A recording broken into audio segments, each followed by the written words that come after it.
For 2 days, crowds have filled the long, grassy expanse of the National Mall in Washington, D.C., Friday for Donald Trump's inauguration, and Saturday for the Women's March, a sort of counter-inaugural. The mood of the inauguration's mass assembly of red Make America Great Again caps was triumphant, while the sea of knitted pink pussy hats proclaims a spirit of resistance.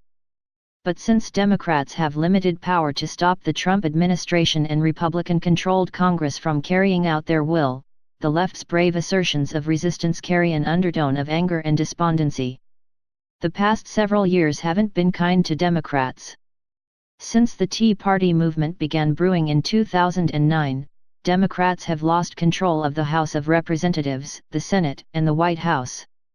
During Barack Obama's presidency, the party also lost nearly 1,000 state legislative seats, 30 state legislative chambers, and a dozen governorships.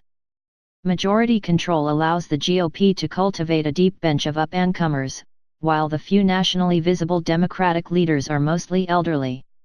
As Trump's inauguration approached, there was a real outpouring of emotion on the left for Obama and deep appreciation for his stellar personal qualities, success in running a relatively scandal-free administration, and historic legacy as the first African American president.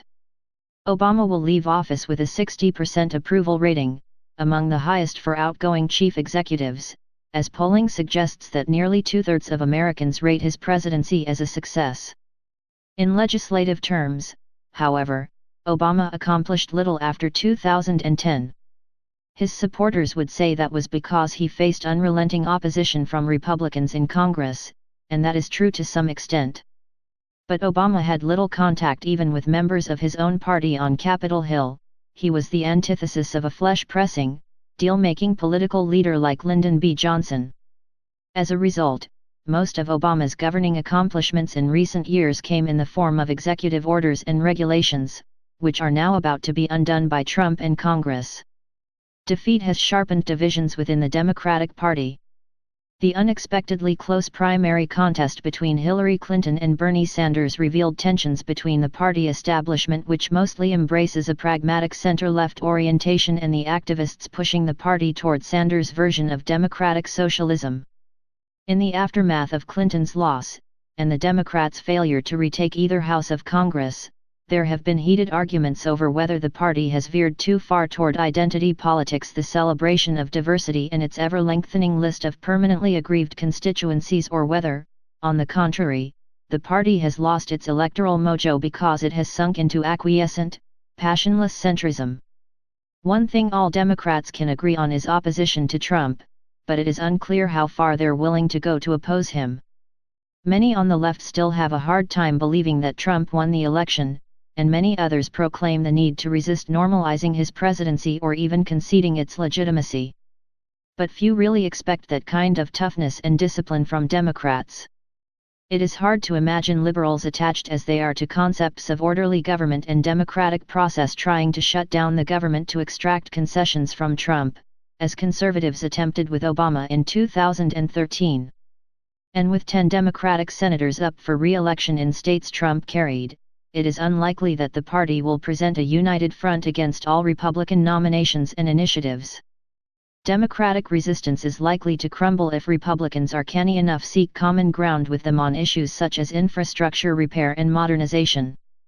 So Democrats will spend the next 2 years, at least, in reactive mode. Every Republican action, from cabinet nominations to repeal of the Affordable Care Act, will be met with howls of anger from liberal editorial pages and social media. But these will have little impact unless Republicans overreach, which they may well do if, for example, they deprive large numbers of Americans of the health insurance they gained under Obamacare. Many Democrats also are counting on Trump to be the loose cannon he appears to be. While few will openly admit that they want him to fail, they expect that sooner or later his shortcomings will lead to scandals, economic and political disasters, diplomatic incidents, or worse.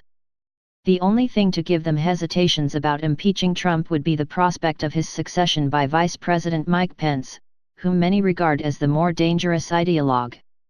Despite the Democrats' current plight, the American left still has many advantages. The vast majority of people who work in media, academia, and entertainment are liberal. Compare the star power on offer at the Women's March with the handful of washed-up entertainers at Trump's inauguration festivities, which means that the left's victories in the culture wars are likely to continue.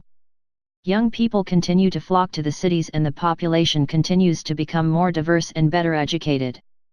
America really is becoming two nations, and the growth indicators are all on the side of the nation that showed up to the Women's March, an impression strengthened by the much larger crowds than at Trump's inauguration.